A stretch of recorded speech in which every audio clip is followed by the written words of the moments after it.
Global Youth Action, the most entertaining channel on YouTube. Gila, kayaknya luar biasa sekali. Ini kabar saat ini Global Youth Action enten neng Yogyakarta. Bener aja Budi. Bener. Bener lagi. Sekarang kita lagi ada di Yogyakarta nih. Iya. Kota budaya, kota penuh kenangan, kota wisata. Jogja istimewa, ora didol. Oke, langsung kita ke pembahasan hari ini. Ada yang tahu cerita tentang Desa Penari nggak sih? KKN Desa Penari. Kita akan bercerita horor tentang KKN. Emang gitu? Sebetulnya nggak gitu? Gitu bener loh aku. Nggak, ini Oh, sengaja. maksudnya ketawanya itu. Iya, gitu. Itu cuma semacam impulsi buto ijo gitu biar agak goosebump gitu kan. Hari ini kita kedatangan tamu. Mbak Marwiyah. Hai. Dari mana Mbak? Kuliahnya Mbak? Di kampus Mercu Buana Yogyakarta, tepatnya di kampus 3, Ring Road Utara. Jurusan? Ilmu komunikasi. Komunikasi. Iya. Mbak berarti datang ke sini berarti pernah KKN? Pernah dong. Tampang-tampang kayak begini pernah. Aku tuh kurang ini sebenarnya, kurang familiar sama KKN. Kenapa? KKN itu apa sih? Enggak, aku cuma di kuliahku nggak ada KKN gitu. Oh, nggak ada? Dia namanya beda. Ya, KKN itu ya kita datang berkelompok ke kampung, ke desa gitu. Kita ngabdi sama mereka gitu. Kita ada program-program kerja gitu. Memang udah disiapkan gitu. Oh bro, maksudnya ngabdi ini jadi apa aja yang disuruh warga? Enggak desa dong. gitu? Oh enggak gitu. Enggak, ya enggak. Ngabdi kayak dalam gitu. gitu enggak ya? Kita nggak jadi pembantu kok di sana. Oh, itu. Jadi memang kan kita sudah rumuskan kita di sana mau bikin apa, bikin program kerja yang memang tujuannya tuh membantu masyarakat gitu. Gitu. Biasanya tujuan KKN itu ke desa yang kayak apa tuh Mbak? Atau sesuai jurusan? Biasanya di setiap kampus itu udah ada langganan tempat KKN gitu. Oh. Gitu. Jadi kayak udah turun-temurun gitu. Kayak gitu sih. Oh Mbak kemarin di mana? Di Dampit 1 di ini Magelang, Jawa Tengah. Dono, Allah. Oh iya. Aduh ya. Aduh banget. Kalau berangkat ke situ barengan gitu? Iya, sama teman-teman. Kok? Kebetulan kemarin kami 11 orang. 11 orang, cewek cowok. Iya, cewek cowok dong. Oke, naik. Naik motor. Oh, jadi itu swadaya gitu. Dia masih dia berangkat sendiri dengan heroik gitu. Iya. Aku akan mengabdi ke desa. Demi kemajuan bangsa. Kayak gitu. Kayak gitu banget gak sih?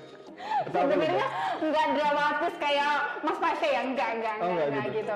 Jadi memang Kamu kemarin kayak gitu ke motor mahasiswa kan tahu kan?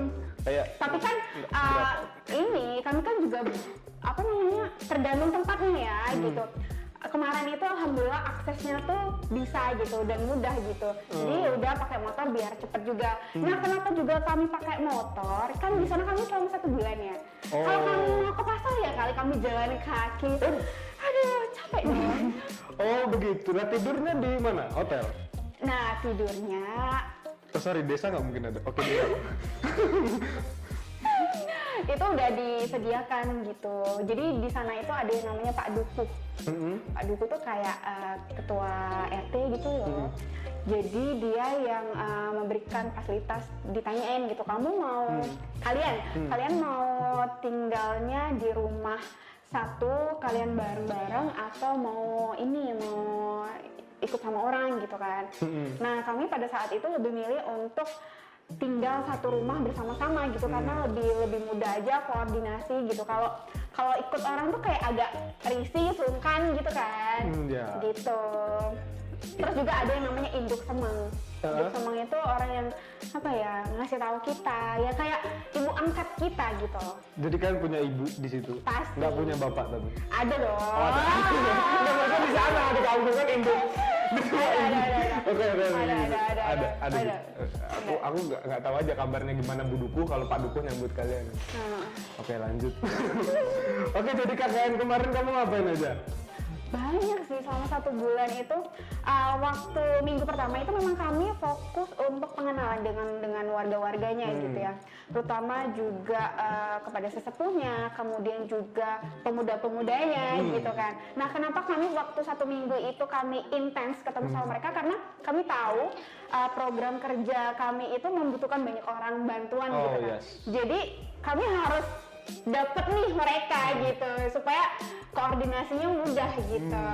Tuh. Antusiasme warga gitu pas tahu kalian high educated people gitu, atau sebenarnya itu ada kesenjangan ini nggak sih, kayak tingkat pendidikan atau pengetahuan intelektual?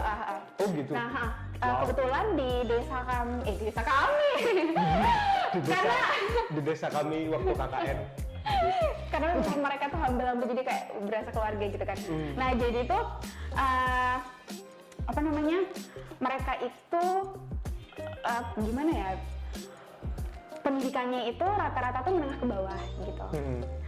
Tapi mereka sangat membuka peluang atau pintu bagi siapapun yang mau masuk ke desa itu gitu. Mereka dari mindsetnya tuh udah kebuka gitu loh. Mereka nggak milih-milih orang untuk masuk ke dalam desa mereka gitu loh. Jadi walaupun ada jenjangnya, ya kami merasa itu bukan jadi perbedaan buat kami gitu loh. Itu sih. Terus bikin apa kemarin di situ pada akhirnya? Yang jadi gitu, yang bisa diceritain? Salah satu program kerja kami itu ada yang namanya mempromosikan topeng ireng. Ya, jadi topeng ireng itu adalah kesenian salah satu yang sangat terkenal di desa itu gitu loh. Oh iya. Ada tarian semacam itulah gitu, tapi beda dengan kuda lumping ya gitu. Oh, bentuknya mirip. Iya mirip tapi beda. Nggak sama gitu. Itu sih. Terus itu mau di orbitin gitu kan? Iya, ada di YouTube. Oh, apa boleh dibilang nggak ya? Enak tuh, biasa lu waktu KKN masa nggak sebar sekarang? Udah disebar gitu. Oh, udah gitu. Di channel mereka sih, kami sengaja. Oh, jadi mereka dibikinin. Mereka memang sudah ada channel YouTube gitu. Jadi memang tujuan kami memang pengen mempromosikan itu karena kami melihat peluang, mereka udah ada akun YouTube nih gitu. Dan mereka juga nerima panggilan kalau misalnya ada kondangan, mereka datang untuk menampilkan itu sih gitu. Menarik. Berarti kalian semacam manajemen kesenian tradisional gitu kan. Kurator seni gitu, keren. Seru sih, seru Itu banget. tuh gaib-gaib gitu kan guys, si topeng ireng itu tuh? Enggak pakai ada hantu-hantu gitu? Enggak ada. Yang bener lo katanya mirip jatilan. Kan mirip. Oh, dia nari aja. Nari dan ada musiknya kan. Nggak ada pakai yang aneh-aneh, pakai Bedanya sama jatilan apa itu? Gerakannya beda gitu. Kostum gitu. Kostumnya pasti gitu. Oke. Lebih apa ya, kalau dari kostum ya dia lebih banyak variannya gitu. Untuk bagian kakinya tuh ada gemerincingnya. Oh, yang itu ya, aku tahu. Tahu kan? Tahu.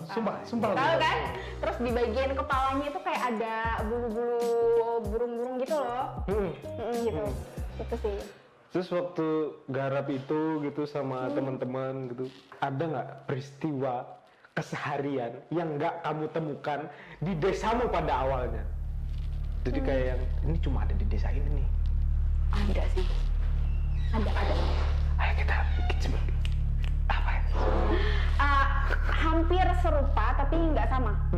Jadi gini, aku juga kan tinggal di desa gitu ya. Nah, kenapa aku bilang hampir sama itu karena ini soal tradisi. Yang namanya tradisi kemitan. Nah, kemitan itu berasal dari kata kemit atau menunggu keluarga yang ditinggal oleh sanak keluarganya gitu. Jadi kayak acara tahlilan bagi orang muslim itu dilakukan selama 7 hari gitu. Nah, itu sama kayak di kampungku gitu, tapi ada bedanya nih Mas. Ini menurut aku unik sih. Nah, jadi keunikannya itu adalah acara itu dilakukan selama 7 hari dan tetangga dari orang yang berduka itu diwajibkan untuk datang menemani keluarga duka. Biasanya mereka berbaris di depan pelataran rumah mereka dan mereka menemani keluarga duka untuk menyambut orang yang datang untuk berdoa, untuk melakukan tradisi kemitan itu, untuk berdoa bersama-sama gitu. Itu sih. Oh, udah Kak. Paham nggak? Aku paham. Terus pakaiannya gitu? Nah kalau pakaiannya ya pakaian Batik desa. muslim Oh. gitu loh. Ya laki-laki pakai peci, perempuan pakai hijab gitu loh. Itu berapa lama Mbak kalau komitan di situ? 7 hari. 7 hari gitu, dan laki-laki dan perempuan itu dipisah. Ketika acara itu berlangsung ya. Jadi kalau untuk perempuannya dari pukul 4:30 sampai dengan 5:30 sore. Oke. Nah kalau untuk laki-lakinya itu 7:30 sampai dengan 9:30 malam gitu. Waktu itu posisimu sebagai apa Mbak di situ? Waktu komitan. Kamu ikut kan? Ikut. Nah itu jadi apa? Aku jadi ini orang yang datang ikut mendoakan gitu. Lah makanannya apa Mbak lagi komitan yang ngono gitu? Nah gitu, sebelum sampai ke situ gitu ya. Jadi waktu komitan itu memang ini karena aku ngikutin yang perempuan ya. Sejauh yang aku ngikutin perempuan itu setelah acara itu selesai ya sudah langsung pulang gitu. Jadi baca ayat-ayat enggak. Nah tunggu dulu. Jadi setelah mendoakan itu langsung pulang ke rumah. Nah tapi komitan itu kan selama 7 hari. Nah setelah komitan itu ada yang namanya asah-asah.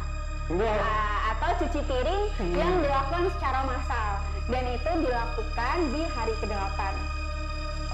Jadi piringnya selama 7 hari nggak dicuci? Ya dicuci. Dicuci. Itu akan lebih horor daripada horor tau gak sih lihat piring satu sungai gitu. Dilempar enggak. Dicuci gitu kan. Nah tapi pas di hari ke-8 itu kan memang serba dibersihkan semua gitu loh Mas. Jadi piring, kemudian wajan, sendok dan lain sebagainya gitu.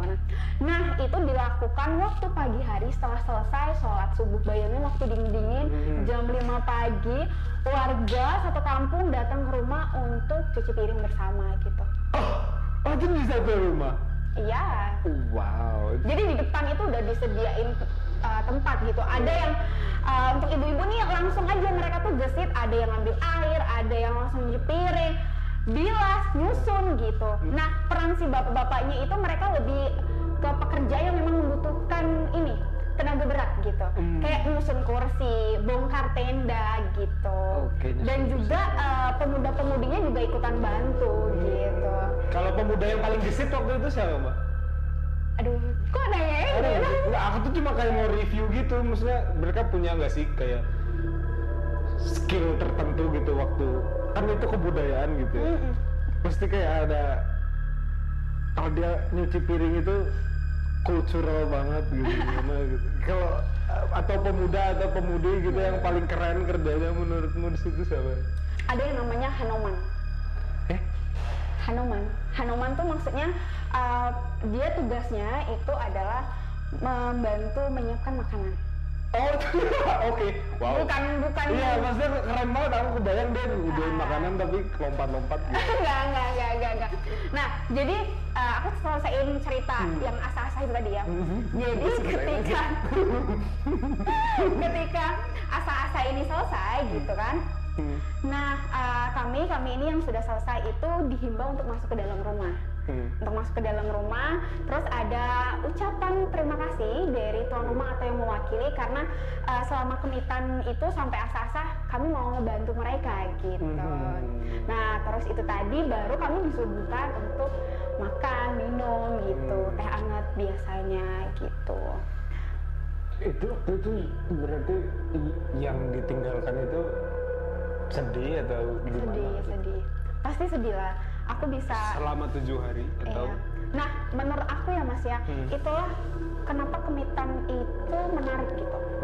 Karena secara tidak langsung gitu kita bisa lihat bahwa para tetangga, para warga di situ itu selama 7 hari mereka turut serta untuk menyembuhkan keluarga duka gitu. Karena mereka datang ke rumah untuk menemani gitu loh. Di sisi mereka gitu kayak nggak apa-apa, walaupun ditinggal kami tuh ada loh gitu loh. Pemakamannya kamu datang nggak waktu pemakaman? Kalau untuk pemakamannya enggak, tapi laki-laki teman satu KKN kami itu datang ke pemakaman gitu. Dia nggak ketempelan apa gitu? Alhamdulillah enggak sih. Oh, alhamdulillah. Alhamdulillah enggak. Berarti dia amalannya bagus. Alhamdulillah enggak. Dan kan udah umum ya kalau misalnya kita datang ke rumah duka itu biasanya entah bawa uang ataupun bawa beras gitu. Iya kan? Iya. Iya kan? Nah, waktu itu inisiatif kami memang bawa beras kan gitu. Karena memang udah dikasih tahu untuk bawa beras gitu kan. Waktu kami ngasih beras itu gitu kan, ya diterima sama mereka gitu kan. Setelah acara selesai itu orangnya tuh bilang langsung gitu kayak kami nggak menyangka ada anak KKN yang tahu adat itu gitu loh. Oh. Jadi mereka itu merasa Iya. terharu gitu. Kok mereka tahu gitu, kayak mereka menghormati banget adat gitu. Itu sih. Yes, ketika KKN tuh dia nggak cuma yang Iya. kita bikin apa buat kampung gitu, dia juga harus ya timbal balik lah gitu, juga belajar culture dari sana gitu. Kita juga ngasih apa yang kita bisa pas kita belajar gitu. Iya. Menarik. Oke, kita sudahi dulu pembicaraan hari ini dengan sangat terpaksa ya. Mbak, terima kasih atas kedatangannya. Sama-sama. Maaf ya kalau ada salah-salah. Iya. Oke, Young Leaders, sampai sekian dulu. Dan jangan lupa untuk subscribe dan klik loncengnya ya, supaya kamu nggak ketinggalan cerita-cerita asik dari Global Youth Action Channel, the most entertaining channel on YouTube. See you next time.